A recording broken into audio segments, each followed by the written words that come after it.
Hello बच्चों, let's read this question. So this question says conservation of momentum in a collision between particles can be understood from। ठीक है, conservation of momentum को देखिए हम कैसे यहाँ पर एक्सप्लेन कर सकते हैं, ये हमें बताना है। ठीक है, तो देखिए बच्चों, इस क्वेश्चन का की कॉन्सेप्ट आप क्या लिख सकते हैं। The key concept of this question is conservation of momentum में लिख लीजिए। चलिए क्या लिख लीजिए, कंजर्वेशन ऑफ मोमेंटम। ठीक है, अब बच्चों देखिए, कंजर्वेशन ऑफ मोमेंटम आपको, कंजर्वेशन ऑफ मोमेंटम है क्या, पहले हम ये समझ लेते हैं। कंजर्वेशन ऑफ मोमेंटम होता है, देखिए अगर हम किसी सिस्टम पर नेट एक्सटर्नल फोर्स कह देते हैं कि जीरो के इक्वल है। ठीक है, फ्रॉम द, अगर हम देखिए एफ आई क्या होता है आपका, this is a total force. ठीक है, किसी, जब आपका फोर्स किसके इक्वल होता है, आपका rate of change of momentum के इक्वल होता है from the Newton second law of motion. ठीक है, अगर आपके सिस्टम पर नेट एक्सटर्नल फोर्स क्या है बच्चों, जीरो के इक्वल है, तो आप बता सकते हैं आपका मोमेंटम टाइम के साथ चेंज नहीं हो रहा है। इसका मतलब आपका जो मोमेंटम होगा दिस इज कांस्टेंट, ये करेगा आपका कांस्टेंट रहेगा। ठीक है, rate of change of momentum with respect to the time कितना, जीरो, इसका मतलब मोमेंटम कांस्टेंट है। ठीक है, टोटल मोमेंटम क्या रहेगा, कांस्टेंट। मोमेंटम कांस्टेंट है, इसका मतलब जो आपका इनिशियल मोमेंटम है और जो आपका फाइनल मोमेंटम है, ये करेगा आपका कंजर्व रहेगा। कंजर्व रहेगा देखिए, मतलब जैसे कॉलिजन के केस में बताना है, क्वेश्चन बोला गया ये कोई मास है, मान लीजिए m1। ठीक है, इसकी इनिशियल वेलोसिटी आपकी u1 के इक्वल है, यहाँ पर आपका कोई दूसरा मास है। ठीक है, ये आपका m2। ठीक है, इसकी वेलोसिटी चलिए u2 मान लीजिए। ठीक है, तो बच्चों इनके बीच में कॉलिजन हो रहा है, इसका मतलब है कि u1 must be greater than u2। ठीक है, this is the line of action of motion. ठीक है, इनकी line of action of motion. ठीक है, यहाँ पर u1 ग्रेटर है u2 से, देखिए इनके बीच में कॉलिजन होगा, इतना तो श्योर है।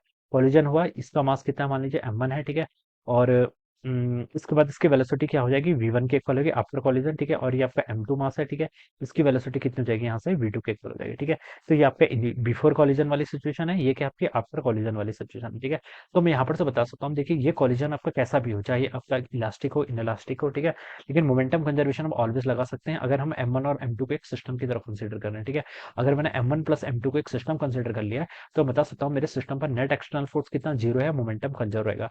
मोमेंटम देखिए, इनिशियल मोमेंटम कितना, देखिए m1u1, और सेकंड वाली बॉल का मोमेंटम आपका m2u2, ये आपका इनिशियल मोमेंटम हो जाएगा, टोटल इनिशियल मोमेंटम।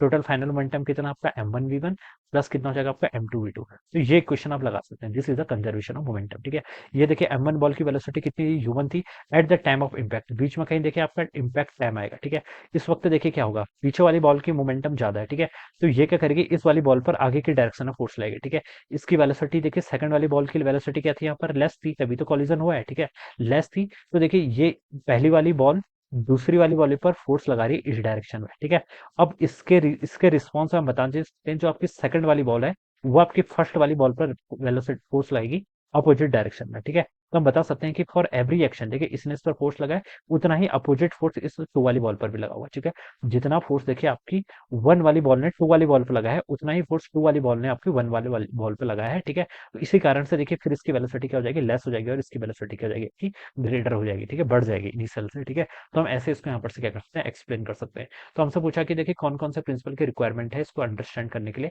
तो ए ऑप्शन पे लिखा है कंजर्वेशन ऑफ एनर्जी। तो बच्चों ये तो आपका रॉन्ग हो जाएगा। ठीक है, कंजर्वेशन ऑफ एनर्जी की कहीं बात ही नहीं हो रही है। ठीक है, मोमेंटम कंजर्वेशन को लिए हमें कंजर्वेशन ऑफ एनर्जी की जरूरत नहीं है। ठीक है, बी ऑप्शन पे क्या लिखा है, देखिए Newton's first law only, Newton's first law only लिखा है। ठीक है, न्यूटन्स फर्स्ट लॉ की भी यहाँ पर कोई रिक्वायरमेंट नहीं है, ऑल्दो देखा जाए तो। ठीक है, ओनली लिखा है फिर तो बिल्कुल भी नहीं है। ठीक है, तो ये बी ऑप्शन तो बच्चों बिल्कुल यहाँ पर आपका रॉन्ग हो जाएगा। सी पर देखिए क्या लिखा है, Newton second law. Newton second law ये है, देखिए न्यूटन सेकंड लॉ क्या बताता है, किसी भी सिस्टम पर अगर फोर्स लगता है वो किसके इक्वल होता है, rate of change of momentum के इक्वल होता है। ठीक है, तो यहाँ पर तो आपकी न्यूटन सेकंड लॉ है। ठीक है, ओनली बोला गया। ठीक है, तो ये स्टेटमेंट भी आपका रॉन्ग हो जाएगा। ठीक है, डी पर देखिए क्या लिखा है, both Newton second law and third law. ठीक है, न्यूटन सेकंड लॉ भी लगी है और थर्ड लॉ देखिए यहाँ पर हमने बता दिया। थर्ड लॉ यहाँ पर एक्सप्लेन हो रहा है, देखिए ये इस पर फोर्स लगा रहा है इस डायरेक्शन में, तो थर्ड लॉ क्या बोलते हैं, for every action there is equal and opposite reaction. तो उसके वन टू पर फोर्स लगा रहा है इस डायरेक्शन में, फॉरवर्ड डायरेक्शन में, और टू वन पर फोर्स लगा रहा है बैकवर्ड डायरेक्शन में। ठीक है, तो हम बता सकते हैं कि यहाँ पर आपका न्यूटन थर्ड लॉ भी लग रहा है। ठीक है, तो बहुत Newton second and third law लग रहा है, तो हमारे बोल देंगे डी ऑप्शन क्या होगा, इसका मोस्ट अप्रोप्रिएट आंसर हो जाएगा। So option D will be the correct answer of this question. So I hope you all understood this concept. All the best and thank you so much.